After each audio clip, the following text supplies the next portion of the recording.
Assalamualaikum warahmatullahi wabarakatuh. Selamat pagi, salam sejahtera untuk kita semua. Saya Ridwan SP dari SMK Negeri 9 Samarinda. Kali ini akan memvideokan tentang materi penerapan keselamatan dan kesehatan kerja, yang mana dalam pembelajaran kali ini berbasis masalah, yaitu problem based learning, di mana pembelajaran kali ini siswa diajak berdiskusi untuk memecahkan masalah, kemudian mempresentasikannya, mempraktekannya, dan menyimpulkannya. Mudah-mudahan video materi kedua ini bermanfaat untuk anak-anakku semua di SMK, khususnya agribisnis tanaman. Terima kasih. SMK bisa.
Assalamualaikum warahmatullahi wabarakatuh. Waalaikumsalam warahmatullahi wabarakatuh. Selamat siang. Siang. Bagaimana kabarnya anak semuanya? Baik. Alhamdulillah. Sebelumnya anda semua, kita mulai pelajaran kita hari ini. Marilah kita berdoa bersama-sama. Silakan ketua kelas ini. Dimulai.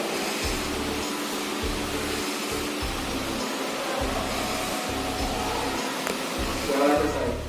1, 2, 3.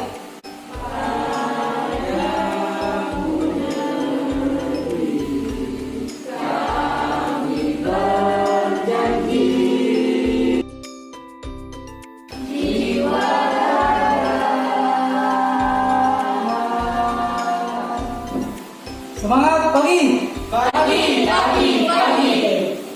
Kelas 10 TPH.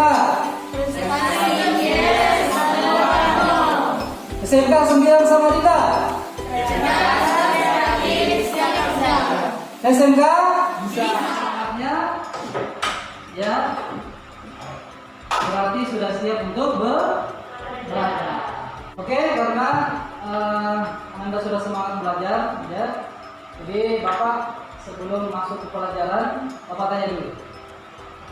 Anda semua perhatikan, apakah kalian pernah mengalami ketika kalian mencangkul kaki kalian kena luka? Saya Ya, kenapa Anda tahu?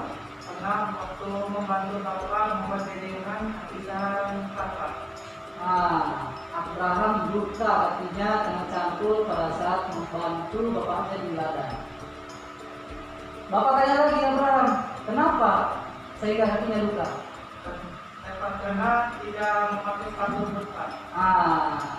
Ananda Abraham ini tidak memakai sepatu boot sehingga kakinya luka kena cangkul.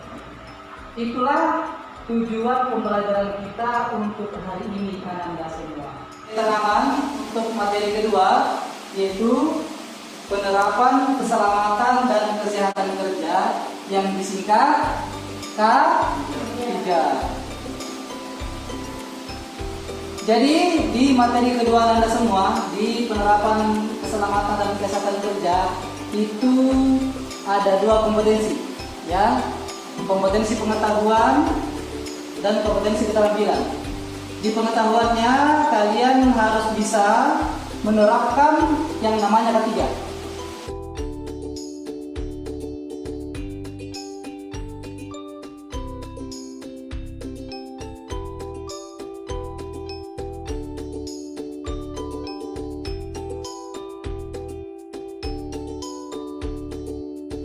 Kemudian anak-anak semua yang perlu diperhatikan, nilai ketuntasan minimal ya di materi kedua ini sama di materi pertama juga tetap nilai standar 75 baik pengetahuan dan keterampilan. Oke anak-anak semua,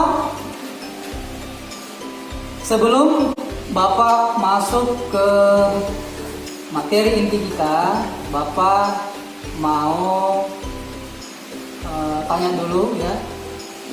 Silakan Abraham ya mengaitkan materi yang lalu dengan materi yang sekarang. Silakan. Hubungan antara materi minggu lalu dengan yang sekarang yaitu dalam memproduksi tanaman yang akan diusahakan ada beberapa kegiatan yang harus dilakukan, mulai dari pembibitan sampai pemanenan. Dalam kegiatan tersebut pasti memakai alat-alat dan bahan-bahan kimia yang bisa membahayakan keselamatan dan kesehatan kita. Kemudian Bapak silakan mengaitkan materi yang sebelumnya.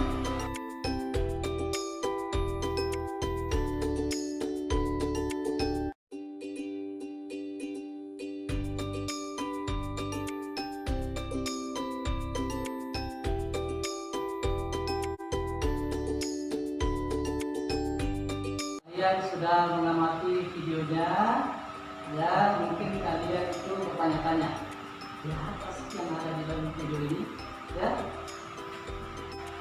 masalah apakah yang terjadi di video ini? Ya Pak, Ya, ternyata silakan. tadi yang pingsan karena tidak memakai masker Pak. Semua ada ya. Jadi video tadi itu mengenai seorang petani yang tidak menggunakan namanya alat pelindung diri. Itulah anda semua yang kita bahas hari ini itu mengenai pentingnya yang namanya keselamatan dan kesehatan kerja. Ya, apakah kalian sudah tahu mengenai keselamatan kerja dan kesehatan kerja? Belum ada yang tahu ya? Iya. Jadi keselamatan kerja itu ya dalam bekerja kita selamat dari kecelakaan atau bahaya. Ya, kemudian kesehatan kerja itu dalam bekerja kita sehat dan produktif. Ya, kalau kita nggak sehat sudah tidak bisa kerja lagi. Siapa yang mau beri makan keluarga kita? Ya, kalau kita nggak kerja.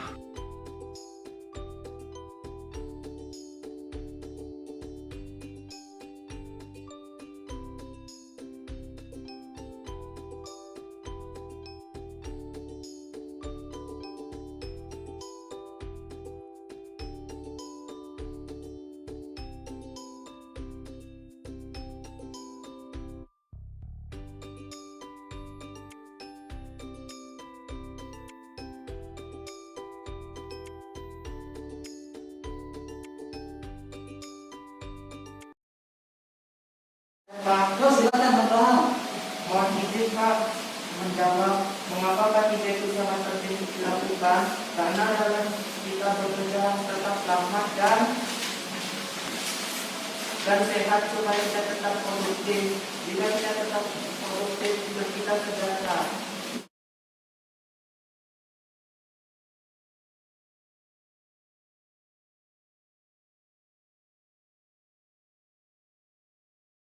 Ya, pengertian penjelasan materinya yang lain kita berdiskusi ya.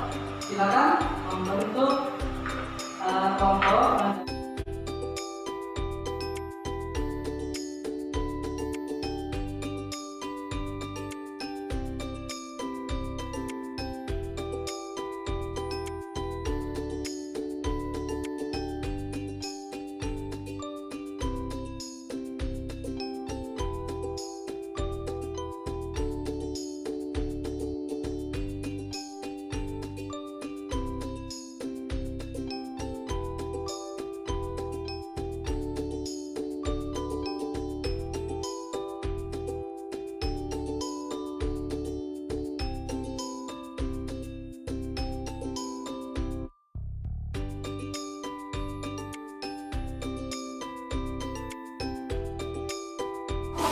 waktunya 5 menit sudah selesai. Silakan mengerjakan hasil diskusinya dimulai dari kelompok pertama. Nanti dan pada saat mempresentasikan Bapak nilai ya. Silakan. Persiapan makan. Alat yang berisiko yaitu cangkul, karang, sabit, kain sal. Bahan yang berisiko yaitu bahan bakar kain sal. Kegiatan yang berisiko memotong kayu besar, memakai kain sal, membabat rumput dengan karang, mengolah tanah dengan cangkul. Yang kedua, pembibitan tanaman alat yang berisiko. Jadi kelompok pertama itu Bapak berikan tugas kegiatan persiapan lahan dan pembibitan, ya. Itu hasil diskusinya kelompok 1. Oke, jadi dari hasil kelompok 1, hasil diskusi kelompok 1, siapa yang menanggapi? Pak, Ya, silakan. mengapa helm perlu dipakai di dalam pembibitan? Kan tidak ada juga benar keras dari atas. Oke, bagus pertanyaan.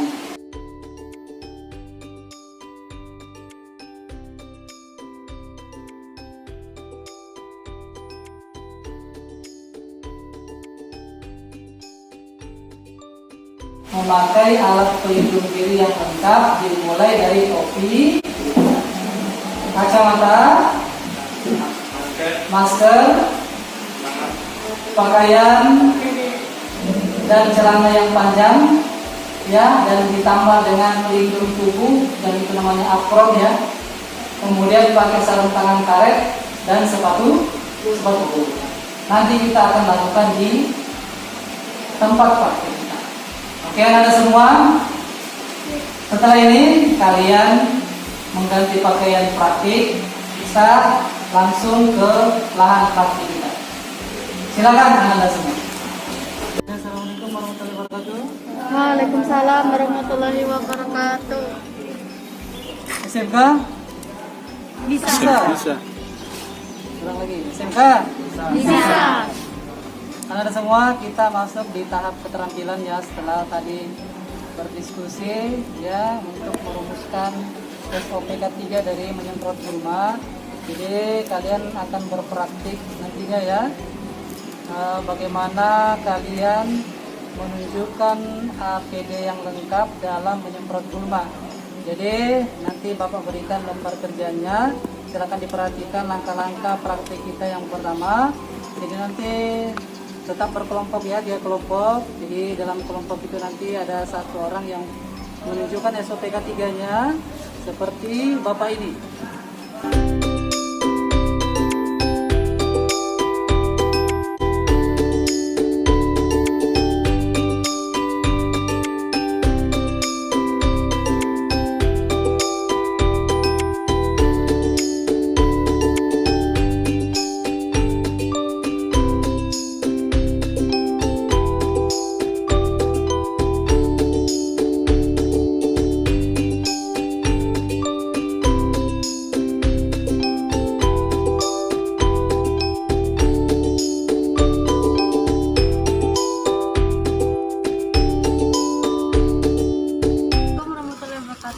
Saya dari kelompok 1 untuk menjelaskan alat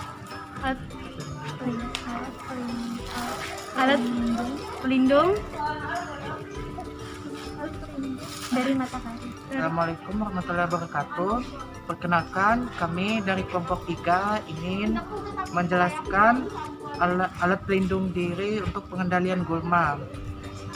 Yang pertama, topi untuk melindungi terpaparan sinar matahari, kacamata untuk melindungi mata dari bahan kimia, masker untuk melindungi pernapasan dari debu atau bahan kimia, apron atau jas hujan untuk melindungi badan dari cipratan bahan kimia, sarung tangan untuk melindungi tangan dari sentuhan bahan kimia, sepatu boot untuk melindungi kaki dari benda tajam atau bahan kimia.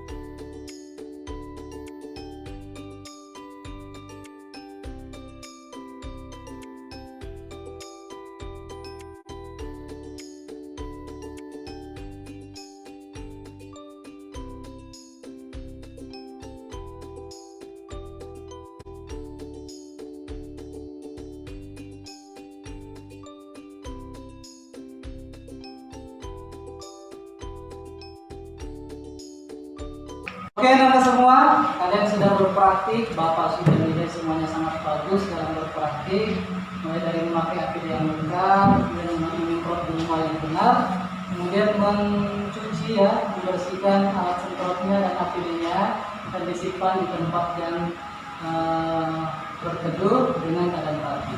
Ya, sangat baik sekali. Oke, Nanda, setelah ini silakan catat hasil praktik kalian di lembar kerja yang bagikan ini. Ya, kemudian nanti kalian bacakan ya yang diwakili oleh perwakilan kelompok. Ya. Kami dari kelompok 1 akan menjelaskan hasil praktik. Tidak ada kecelakaan kerja yang dialami dan penyemprotan gulma berjalan dengan lancar, walaupun tadi pada saat penyemprotan tiba-tiba arus angin berubah sehingga cairan herbisida mengenai arah wajah. Karena memakai masker, kacamata, dan penutup kepala, maka cairan herbisida tersebut tidak sempat membahayakan kesehatan kita. Hasil praktik dari kelompok 1, jadi mereka tidak mengalami kecelakaan kerja karena walaupun tadi arah angin berubah, dan cuplikan bahan kimia mengenai wajah mereka, tapi mereka memakai masker yang ketat sehingga tidak terjadi yang namanya kecelakaan kerja.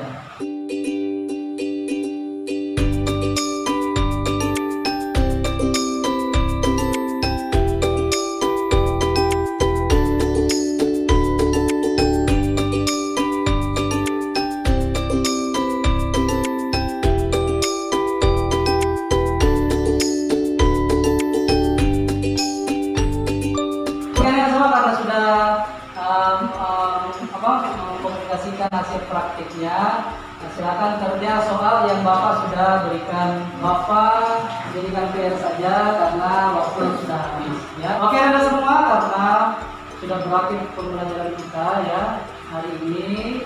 Sebelum Bapak tutup, silakan Ananda Abraham nanti menyimpulkan tentang pengertian K3, sarana K3, dan bahan alat kegiatan yang berisiko. Kemudian Maratun menyimpulkan tentang SOP K3 dan penerapan K3 dalam menyemprot gulma.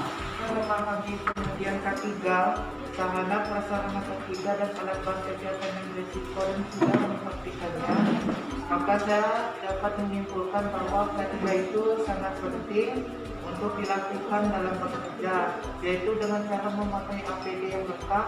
Jangan dianggap sepele karena di setiap kegiatan produksi tanaman ada alat, bahan, dan kegiatan yang berisiko. Dari SOP K3 dan penerapan K3 dalam menyemprot gulma dengan herbisida serta sudah mempraktikannya, maka saya dapat menyimpulkan bahwa dengan mengikuti SOP 3, kecelakaan kerja tidak akan terjadi. Walaupun pada saat penyemprotan gulma ada tiba-tiba kejadian yang tidak diinginkan karena mematuhi SOP K3-nya, maka kejadian tersebut tidak membahayakan keselamatan kita, dan juga sisa-sisa bahan kimia jangan dibuang sembarangan tempat karena akan mencemari lingkungan. Oh, sangat baik ya. Jadi di samping kita memakai alat pelindungan, juga kita memperhatikan lingkungan yang ada sekitar kita ya. Jangan sampai sisa bahan kimia dibuang sembarang tempat sehingga mencemari lingkungan. Kita semua karena sudah semua menyimpulkan, berarti Bapak sudah paham semua dengan materi penerapan K3. Jadi Bapak berpesan tetap belajar di rumah dengan sungguh-sungguh ya, untuk ya mengikuti nanti pertemuan berikutnya di kompetensi kita, yaitu pengelolaan lingkungan sekolah. Ya, karena sudah paham semua, sudah jelas semua, sudah menyimpulkan semua, kita tutup pembelajaran kita dengan membaca hamdalah. Bapak akhiri, assalamualaikum warahmatullahi wabarakatuh. Waalaikumsalam.